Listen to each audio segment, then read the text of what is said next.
Hello, welcome to part two of our Erickson lecture.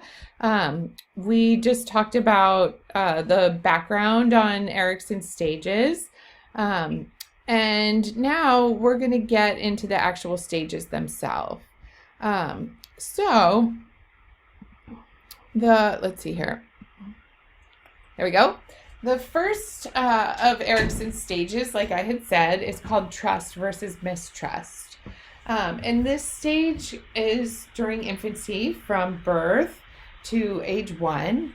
And the way in which we navigate through this stage is based solely on the quality of the caregiving relationship. Here it says maternal. We know that we've kind of outgrown this conception that it can only be mom. And so we're saying now it's dependent on the quality of the caregiving relationship. If that caregiver can combine sensitivity with a sense of personal trustworthiness, they're going to create a sense of trust in a little person. Sensitive caregiving has 4 components. And I think this is really important. It seems super elementary, but it's pretty important. I was not really expecting to talk about this, but I will. Let's see here. So sensitive caregiving has 4 different components, and this is according to Dymphana van den Boom. The first component of sensitive caregiving is an awareness of signals. What we mean by that is, are you aware that your baby or child is giving you physical signals of the desire to attach? So are you aware that they're looking at you? Are aware that they're trying to touch you, they're coming near you, or they're looking frustrated and uncomfortable? An awareness of the signals. The second component of sensitive caregiving is an accurate interpretation of those signals. So, if you see that your child is uncomfortable, are you able to cue into the environment, the context, and your child to accurately assess what is happening, why they're feeling uncomfortable? The third component is let's see. Are you aware? Is it right? A prompt response to the signals. So can you respond in a quick manner? Or are you letting things go too long to the point where your child is frustrated and overwhelmed? Or on the other end of that, are you so quick to provide an intervention that it's really before distress has even occurred? Because either one of those can interrupt development.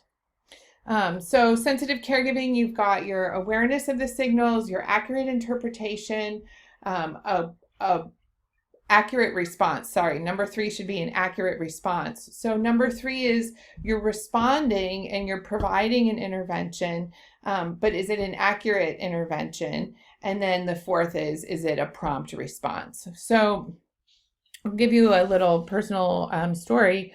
When I was growing up, I grew up in an alcoholic family system, and my father was alcoholic and my mother was very preoccupied with his behavior.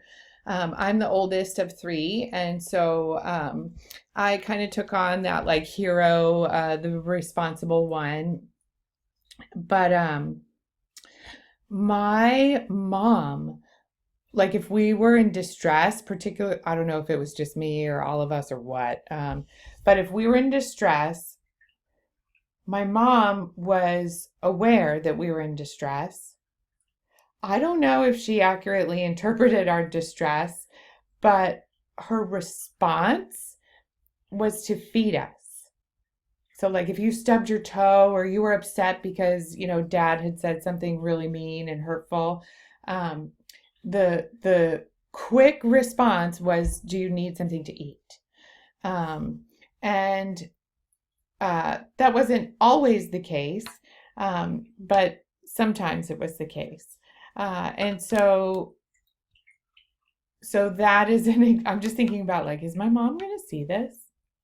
Um, so that is a quick example of how my mom had the awareness of the signals. She may have had the accurate interpretation of the signal. She was a prompt responder, but the response may not have always been accurate. And so those are the 4 components of sensitive responding. Okay, back to Erikson. So trust versus mistrust is navigated through the quality of the maternal relationship. There's Chloe when she was about 6 months old. I think I think all parents want to create a secure relationship with their child. They want their child to trust them. They want their child to feel safe with them. Sometimes some parents are limited in the internal resources that they have and are able to provide for their child. And sometimes parents are also limited by external resources. In any event, if we navigate this stage with a sense of trust, what we come away with is a sense that the world is a safe and good place, that we are capable of getting our needs met, that the world is capable of meeting our needs. The second stage is called autonomy versus shame and doubt. And this is from ages 1 to 3. And you can think about like, what's happening at this age? What are you working on when you're 2? From 1 to 3, you're really learning how to do a lot of things for yourself. You're learning how to walk. You're learning how to run. You're learning you can open drawers. You're learning how to go to the bathroom and when it's appropriate and how to do it. You're learning how to feed yourself. And you might even be learning like how to dress yourself, how to maybe go to preschool. That's a lot of stuff that you're learning that you can do.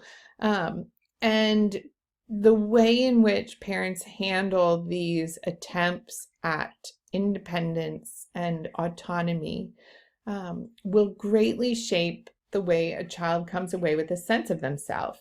So toddlers either learn to doubt themselves as a person who is capable and who is good, or they come to know themselves as a person who is capable, can take action.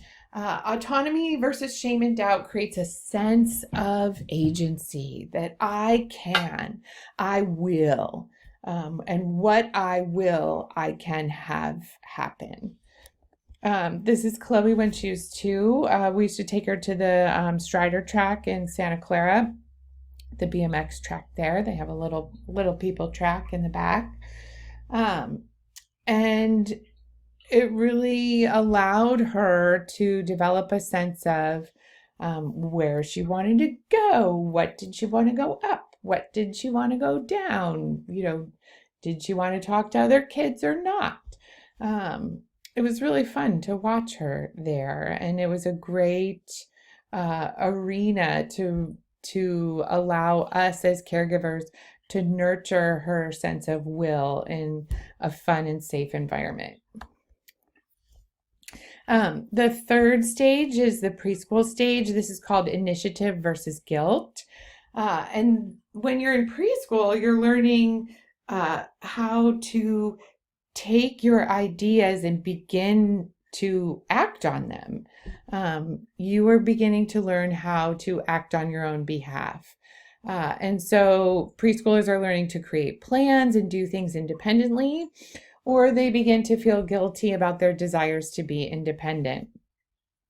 Here's Chloe. She is measuring her baby doll, and you can see her baby doll is pretty short, but she's measuring her pretty high.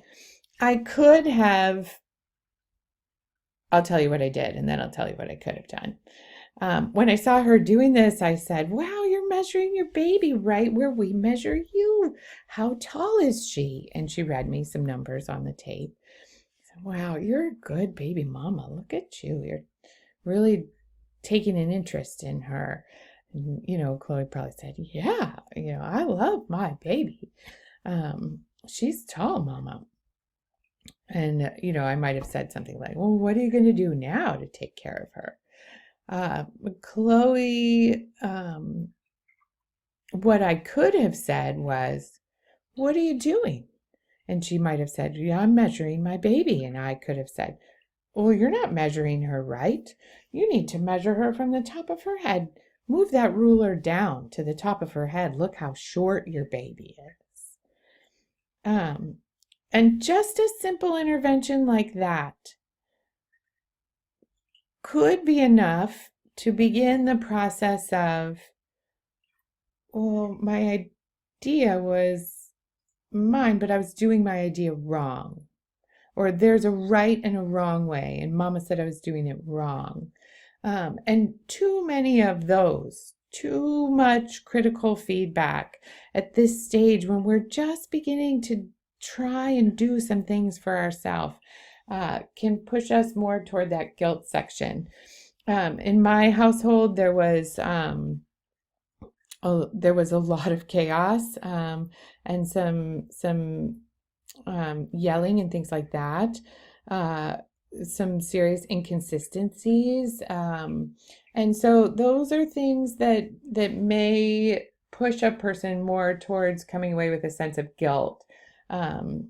Guilt for wanting to do things your own way, guilt for thinking of your own ideas and having them be different than the people around you's, things like that.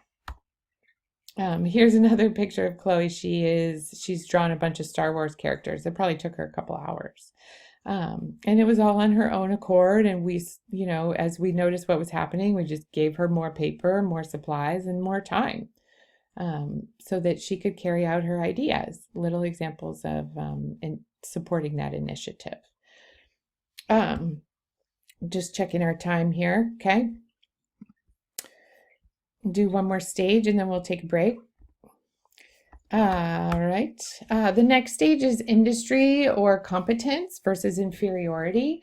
This is where a child's really working to develop pleasure from the things that they make. So in other words, the kids at this stage in industry versus inferiority, they want to contribute to the overall project. They want to contribute and they want their contribution to be successful. They want it to be good.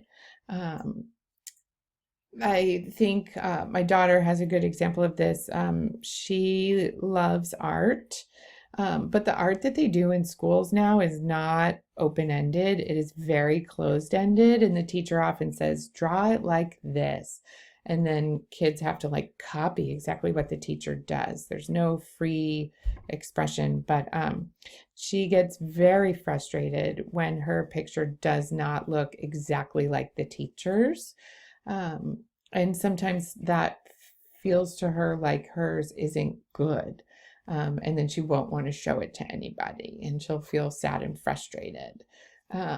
And that's kind of an example of a situation where maybe we're feeling inferior. But most kids at this stage want to participate and they want to do well. This is my friend Victoria and her son Eric. This was the day he participated in his first 5K. And he wore his little race t-shirt for like 2 days to school after this. He was super proud of how hard he worked and he felt like his participation in the event was successful. All right, I think we should stop and I'll make the third and final video.